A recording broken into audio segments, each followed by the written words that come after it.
ntutware biri utwara urukweto. Yego. Imvura iguye ntutware utwara umutaka. Iyi imbeho ije urifubika. Ntabwo wifubika bibiri.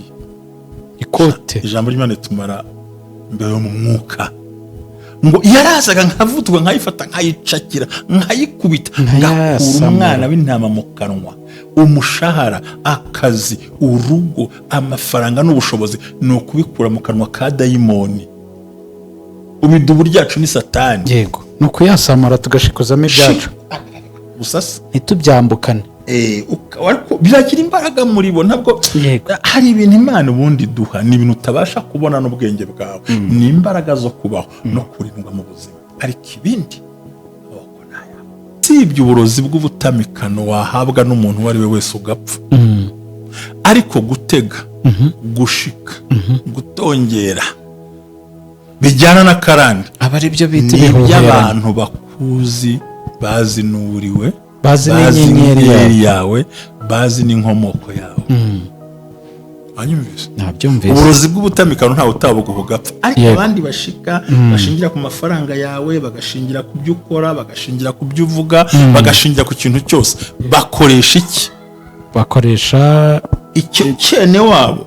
Ayo kubw'inyenyeri babikora kubw'inyenyeri, kwica ubukwe, kwica amahirwe yawe, kwica amasezerano yawe, kukwicira umugabo kugira ngo upfaka ruzakorwe n'isoni, kugufungira imigisha kugira ngo diplome uzajye naho wayibitse. Ubu turimo tuvugana atazo diplome zabo ziba nta nakamaro zibamari. Arasibanga nese kari mahinga kandi afite lisanse. Yego. Kari manyonge gara afite lisanse.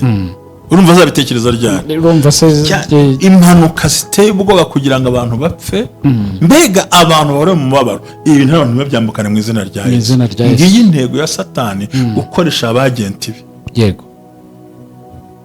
Kandi abantu bagiye kumara abantu kandi baraduteranya bagasigara bigaramiye. Imiryango itumvikana. Ugasanga umuntu ugufitiye akamaro muri iyi minsi aragiye ntuzi kimujyanye. Yego. Rero ni izo mbaraga bakoresha mu kwangiza ibyiza byawe, iterambere ryawe. Maze sukurota urya, sukurota uyinga, sukurota basubiye mu cyaro, sukurota inyama zapfuye zo mu nda zisa nabi, sukurota uri mushyingura, ukarota zerekana ko abarozi bakwatatse. Imana ivuga ngo abarozi ntibakabeho. Nuko Imana yari irabizi ko bahari. Uyu munsi ntabwo bakubuza, ejo twabonye twazo tubona ko hariho Noheli. Ntibakubuza kurya Noheli, ariko icyo bashaka isambaniremo. Ntubyambukane kuva itariki 26 z'ukwezi kwa 12 mwaka wa 2025 kugeza ku itariki ya mbere ukwezi kwa mbere 2026 hari imbaraga z'amasengesho zizakora n'ubumwe bw'abera ministries amwe na Reverend Jean Baptiste. Intego ngo ntubyambukane, wikwambukana agahinda, wikwambukana intambara, wikwambukana amakuba, ntiwambukane ya madeni, ntiwambukane ya ndwara. Ntubyambukane ni imbaraga z'amasengesho akorwa online kuri YouTube kumwe bw'abera ministries ndetse no kuri telefone, aho tuzakira buri muntu wese ufasha gusenga kuyotongera kubyambukana. Ni igihe cyo kwambuka wemye kandi ugatambuka umeze neza. Crossover. Hallelujah. Kandi ntibagirwe the seeds of joy. Gira ubushimisha, gira unezeza, imbuto y'urukundo ntikabure mu buzima bwawe. Bikorera iwawe, bikorera nawe muturanye. Umwe bw'abera ministries ntabwo ari idini, si itorero, ntiryenda no kubaryo, ahubwo naho duhurira mu buryo bwa online. Buri muntu wese mu itorero rye akawejwe muri ryo. Gumi wanyu naho hari Imana, the seeds of joy, hamwe n'umwegabera ministries. Imana ibaha umugisha. Shalom. Kumwe bw'abera ministries amavuta kandagira amateka ubuzima bugahinduka naho gahindura ubw'abandi. Ndacyakomeza kubifuriza impera z'umwaka nziza. Imana izabane namwe, izabajya imbere, kandi turacyari mu masengesho avuga ngo ntubyambukane. Ibyo byose bikubangamiye ntubyambukane, ugomba kubisiga mu 2025. 2026 ukaba umwaka w'amashimwe, umwaka w'itandukaniro, umwaka w'ibisubizo. Amazina yanjye ni Jerry. Abari mu Rwanda, bari hanze y'u Rwanda bwose tubahaye ikaze. Abakoze subscribe nimba uri umushyitsi turabashimiye cyane. Mushumba, waramutse neza? ya ndaho ndamahoro kuri uyu munsi wa gatandatu w'amasengesho. Ndashimira abo twagiye tubana, gahunda ni iyo ngiyo, abajya ku rubuga barahari, abandi aho turacyari kumwe rwose. Ndagira ngo ejo twakubise twerekanye inyenyeri, imbaraga enye zerekana ko ufite inyenyeri, ariko tubona ko ni wowe ugomba kubigiramo uruhare. Murima ntuzihinga, Imana ntizaguha imbuto, ntabwo bizagusanga uryama. Ahubwo Imana izaguha igihe cyiza cyo guhinga, ariko uzahingira mu gihe cyiza. Haguruka, byuka, shaka abakurusha ubwenge baguha inama. Niyo gahunda. Ntabwo uzi ko watumwe umukobwa wuze umuranga yaheze mwa nyina. Yaheze mwa nyina nyine. Kuvuga ngo ubwenge burarahurwa. Nutakora ikintu ngo kuko buriya Imana igutabara igusanze muri activity, igusanze mu bikorwa, mu byo ukoramo. Yasanze Gideyoni munsi y'igiti, bashakurije Dawidi, arabwira ati twumvikane mwami w'inkanga, njyewe uriya Mufilisitiya utarakebwe, udasenga, nta ruta n'intare n'idubu, narayicakiraga, yatangiye gushyira mu ijigo, nkayasamura, nkayikura umwana mu kanwa. Ubwo ni umwuka wera. Ni ibikorwa. Mu izina rya Yesu, wa ntare we, cira iyo ntama. Wapi? Yarakoraga akayifata. Ngome foza yera. Ubuzima ni ugushikuza umwana w'intama mu kanwa k'intare. Ntabwo ari ibintu byoroshye. Ola maye vole. Si ni uguhatana. Ubuzima urahatana. Havuga ngo Mana ngo hadubuwe ngo kuri ninjya nibuka umukecuru muri za 70 muri za 73 hari na kane aho ngaho, inka yaranyishe. Wowe inka y'uwo muturanyi, noneho inkubise hasi ikajya injombe ihembe, ibukuri buriya ni ingome cyane. Burya rukuntu ijombe bishobora kubita ihembe hahandi hagahita hapfa burundu, kubitera yegura umwenda izunguze. Noneho umugore have wankawe have ndi hejuru sha yumvaga se yumva ukwana hamera wampa ibiryo w'amana we, yo mwana haza umugabo arayikubita ihita imvaho. Yitwaga Nyasi, yitwaga ngo ni yitwaga hari izina rya Nyasi ry'umugore mutango cyarya Nyansi neze amwitaga Nyesi. Agnes uri Nyasi Agnes. Have wanka uticu wa mwana iri miranjo irakujomba we.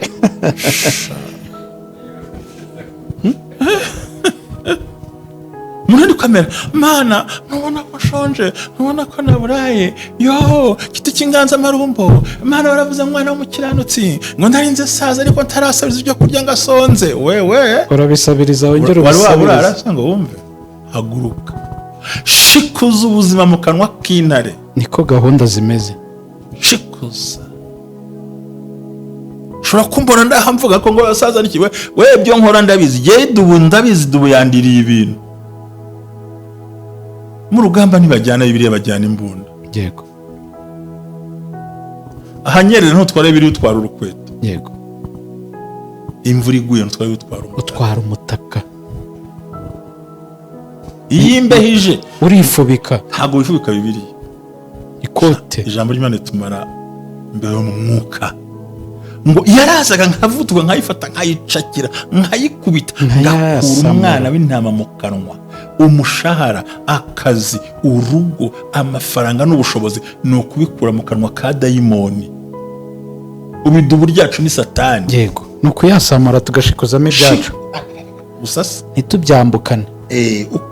Biragira imbaraga muri bo. Ntabwo hari ibintu Imana ubundi duha, ni ibintu utabasha kubona n'ubwenge bwawe, ni imbaraga zo kubaho no kurindwa mu buzima. Ariko ibindi amaboko naya hatana. Yasanze abantu bati bagiye gutabara bari mu kibaya. Naho ariko se ati mwami dutati mva hatamu ya Shafati sima barebye n'irihumye. Yego. Ariko munzanira inanga. Umugabo agicuranga ati mvuko Uwiteka avuze. Ejo nta ntambara nta nduru, gusa mwihagararire. Ese kuki Imana itatandukanaje amazi bataragera kuri ku nyanja itukura? Kuki basabye ko bagera ku nyanja itukura amazi akabona gutandukana? Hari ahantu usaba gushyira ikirenge kugira ngo ibitangaza byawe bize. Ntabwo yayatandukanyije batarahagera. bari bahageze. Hari ahantu usabwa gushyira ikirenge, Imana igakingura ubuzima bwawe, seto ukahakandagira ukahagera, umuryango ukabona gukinguka. kivuga uti Imana naje muri Kigali nje, nta mpamvu yo gutora akapu usubira iriya, ngo n'ibyanjye biri hano. nta gusubirayo, ibyanjye biri cyane hano birahari kandi hano ndayihubaka. umuryango ngo warabize kubyo twaganiraga, bisaba ko bishyiramo imbaraga. Ubundi kino gihe ubuzima turimo ni ukubukura mu kanwa k'intare. Kwihangana, guhangana, bajamo kwihangana, guhangana, mbisubire mu byumve neza. Buno buzima turimo bumeze nko gukura umwana w'intama mu kanwa k'idubu. Ni ukwihangana, ni ukwitoza guhangana, kutava ku izima ry'icyemezo cyawe, no gushirwa icyo ushaka ari uko ukigize gute, ukigezeho, kubi n'ubwiza, urupfu n'ubuzima. Yego, urakoze. Niryo banga uyu munsi rero tugiye kureba icyo twita imbaraga z'abarozi n'umwuka w'abarozi. Yego, kuri uyu munsi wo kuwa gatandatu. Buriya abantu benshi iyo uvuze abarozi baraseka. Yego, ngo ntibabaho. Ariko biriya yaranditse mu ijambo rimwe, yenda warindebera ngo umurozi ntakabeho. umurozi ntakabeho. Umuntu agashikaye umurozi ntakabeho. Reka turebe ahantu ryanditse. Ushobora kuba riri mu kubara hari niba ntihenda, cyangwa mu guteka kwa kabiri. Umurozi muri mwe ntakabeho. None Imana yamenye gute umurozi ngo nushika nushikisha? Kuki bivuga ngo n'umushitsikazi? Kuki Imana yamenye ko ivuga abantu bashika abo bahakana gute? Ibyo biri bivuga ubihakana bikuye he? Ubihakana kubara. Oya nagaruka. Cyangwa kwa kabiri. Gutegeka kwa kabiri. Andikamo ijambo umurozi birahita biza, nta byikugora. Nuko ntafite hafi aho ngaho. Kamwe umurozi uhita ujya mu isezerano rya kera. Urabona Bibiliya ivuga umurozi. Yego. Mu isezerano rya kera imuvuga 3. Umushitsi imuvuga 7. Yego. Ako mikoro ari kuyishyira kuri rwa ruhande kugira ngo cyangwa bari nje ushaka kuvuga turebana gutya. Ni ubona kimbaza neza. Yego. Nta kibazo. Yego. Wadusomera noneho. Ni ukuvuga hano noneho abashitsi inshuro nyinshi ahangaha. Ni ukuvuga ngo iyo ugiye kureba byose birigenda bigaragaza by'umurozi n'iki byose. Hanze haza imbwa n'umurozi n'atakunze ko banavuga ngo kuva 2022. Yego. Umurozi kazi n'umurozi ntuzareka abaho. Umurozi n'umurozi kazi ntuzareka abaho. Kuki Imana bivuze? Nuko izi ko bahari. Wagenda ngo muri mwe ntihazabone kucisha umuhungu we mu muriro cyangwa umukobwa we mu muriro, cyangwa ukora iby'ubupfumu, cyangwa uragurisha ibicu, cyangwa uragurisha ubupfumu, cyangwa umurozi. Byose Imana irabizi. Irabizi ko bihari. Abashika n'abapfumu n'abaguzi iki. Nehemiya 3.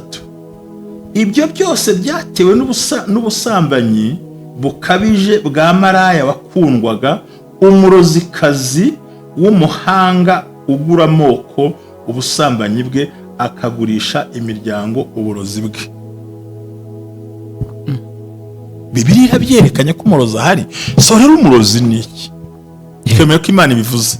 Itweretse abashika n'abapfumu n'abaraguzi, kandi Imana ibivuzeho ibyo bintu. Bivuze ngo umurozi ni iki? Ni umuntu ukora nabi, ukora ibintu bibi, akoreshejwe na Satani kugira ngo abangamire ibyiza by'umuntu Imana yaremye.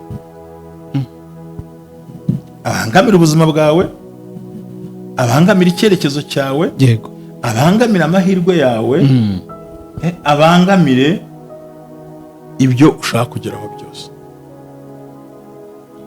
Ni umuntu cyangwa n'abantu bakora ibibi bakoreshejwe na Satani, bagambiriye kunyaga no kwambura abantu ibyiza, ibyishimo, imibereho.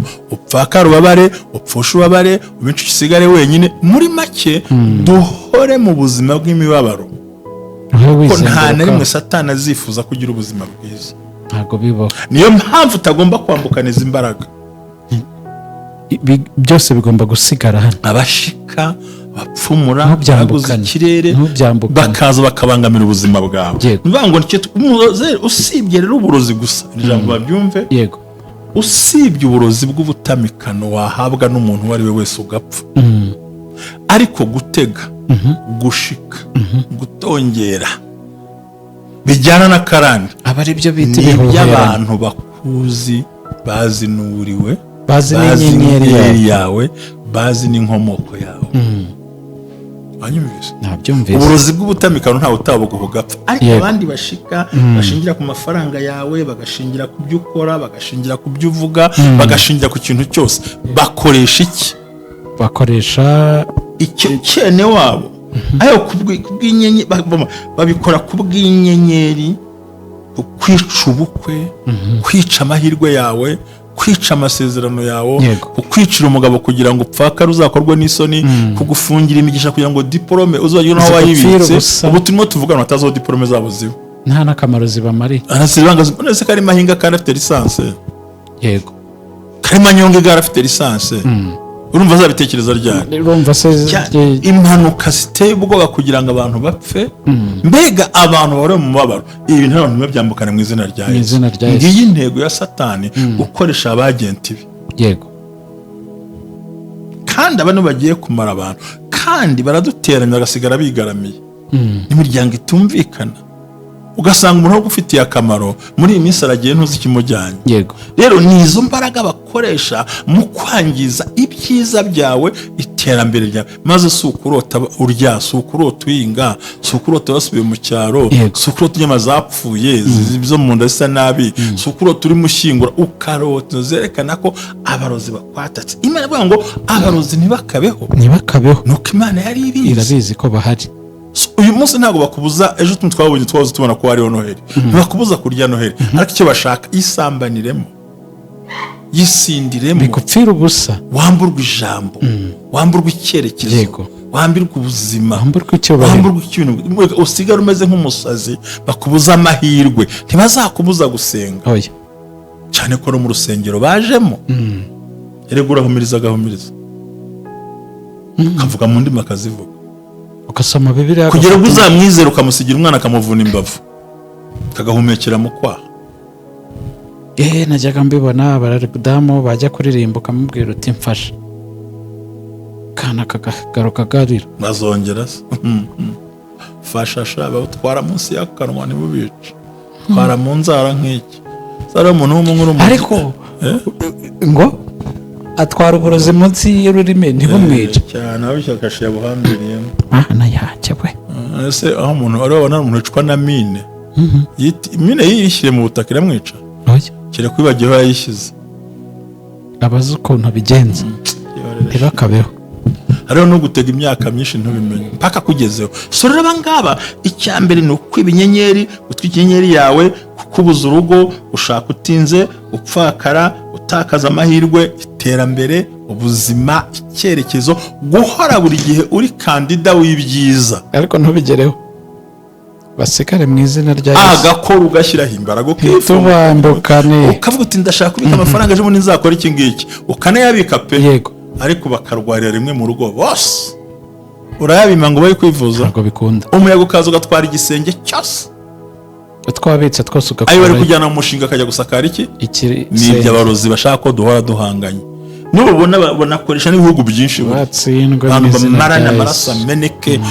Urumva nk'urugero, igihe abantu bagiye kurwana, so ari kuzakugirira akamaro, yego, nimuranyumva, agiye ku rugamba, aguye ku bintu atafitiye gahunda, umwana arapfa, umwana abaye imfubyi, umugabo arapfakaye, amaherezo abaye yahe, urahombye. Gayo Gukorera, ntubyambukane ibi bintu byose, ibi bintu ntubyambukane. Indwara zidashira z'ibihe birebire, hari abarozi bashinzwe kuroga ikirere kugira ngo turwara amagiripe, hari abarozi bashinzwe guhagurukira abana, guhagurukira ubuzima, bakanduza ibintu byose. Kuki bashaka? Banza wumvira ijambo, nuko umurozi ukoreshwa na Satani yifuza ko ikiremwa muntu kibaho kibabaye, ntari bukubuze gutonda mu kazi, urajyayo, wajyayo, ariko nawe yazane yakubitire mu igunira, ukore utange imbaraga, ariko ntugire icyo ubona. No kutajyayo ntacyo bivuze. Mana Nyagasani we, ariko ntubyambukane niyo masengesho apfe uguhiga apfe ukurwanya apfe aburi icyerekezo akati iburyo byange akati ibumoso byange yinjire mu nzu akubitwe uguhiga buri icyerekezo ndamwica ndamuribata ndamunyonga ndamukubita ndahweraguza ndavana ndashishimura ndarandura imbaraga z'abarozi mu izina rya Yesu ndavuga imbaraga z'ubutware no gutsinda amen intsinzi nyayo nuko Silas ndabona dani bamubajije nanarwaye irwiye gripe biranambabaje nyaboneka mu musure mu muhamagare kama mu musure mukanda akanyenyera umukozi w'Imana aragwaye mwagombye kuzamubona ariko turizera ko mu cyumweru itahazaboneka kabone nubwo arwari kazakira mu izina rya Yesu amen gira ngo nankorohe simperuka kuyibona hari ariko niba kigana bose nibyo Imana imurengera umukozi w'Imana bivuze ngo iki rero buri cyo nangiye gusoreza kitubwire njyewe ngaye abantu batatu ngaye umuntu wa mbere ugirira ubwoba abarozi ngaye umuntu wa kabiri wimuka inzu kubera abarozi ngaye umuntu wa gatatu utinya kugira icyo akora kubera abarozi abandi bagaya cyane imbaraga z'umukristo zikorera muri Kristo si uko uhunga umurozi ubwo no kumuroza guhunga ntabwo umukristo ari uhunga umurozi yagombye guhunga umukristo iyo bikoze gutyo ubwo biba bipfira he nyine iyo umuhunze utingiye kwimuka abarozi baramaze bigaragara ko utizera Imana ubundi wagombye guhagararaho ugahangana nabo ukabyara uwa mbere bareba bareba ugashyingira bakaniye ubwiso babuturumbuye kugira ngo umurozi aziruka amenye ko ufite Imana ifite imbaraga amen tuzatinye gukora kubera umurozi uzakore kubera umurozi nubwo harazacogoroka singiye ntajya nemera nabo ubundi bamva baraduhagurukira bagasanga Imana yahagurutse kera ubundi niba hari ibintu niryoherwa nuko umurozi yagunga kuruta uko umuhunga nuko yagutinya kuruta uko umutinya nuko utazahagarika imishinga ahubwo umurozi uzayikore haleluya amina naso namugaburire yakuzirinde kuryiwe zinde kumwegereza inkono z'abandi azicaye muri rusange yego Imana ishimwe amen so izo mbaraga nongeye so uwo murozi ndamwishe mu izina rya Yesu ndamutwitse ndamuranduye ndamumanuye ndamuhurutuye muvanye mu nzira ndamutwitse ndasetereje nkuyeho mukuye inzara z'amano mukuye amenyo mukuye ijisho ribona ntakareba ibyawe ntakitegereza ibyawe lofiposa kandi inzira ucamo ntakayibona ajya saa 4 wahaciye saa 5 hanyure saa 8 wahaciye kare agutegereza isaha asanga waratambutse kera ibirere byawe nibyo ntibikigera bihura ntibikahure maze azabona intsinzi kuri ubwo Yesu Kristo umwami wacu amen shalom